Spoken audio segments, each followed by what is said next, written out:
بسم اللہ الرحمن الرحیم۔ السلام علیکم ورحمۃ اللہ وبرکاتہ۔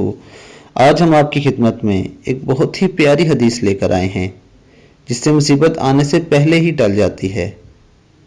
جو شخص صدقہ دیتا رہتا ہے اور اپنے رشتے ناتے والوں سے اچھا سلوک کرتا رہتا ہے، اس کی عمر کو اللہ دراز کرتا ہے اور اس کو بری طرح سے مرنے سے بچاتا ہے اور اس کی مصیبتوں اور آفتوں کو دور کرتا رہتا ہے۔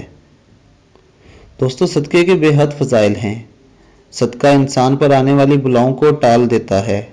صدقہ انسان کے مال و اولاد میں برکت ڈالتا ہے۔ صدقہ دینے سے اللہ تعالیٰ کی غیبی مدد حاصل ہوتی ہے، اور جس شخص کو اللہ کی غیبی مدد حاصل ہو جائے وہ شخص کبھی ناکام نہیں ہو سکتا۔ اس کے ساتھ ساتھ دوستو، صدقہ کسی بھی طرح کا ہو سکتا ہے۔ اصل بات آپ کی نیت کی ہے کہ آپ کس نیت سے دے رہے ہیں۔ ورنہ اللہ رب العزت کو نہ تو ہمارے خون کی ضرورت ہوتی ہے، نہ ہمارے پیسوں کی ضرورت ہوتی ہے، وہ صرف ہماری نیت دیکھتا ہے۔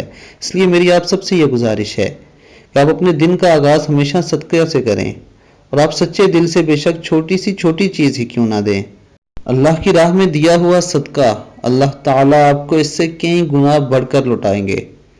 اللہ تعالیٰ ہمیں دین اسلام پر چلنے کی توفیق عطا فرمائے۔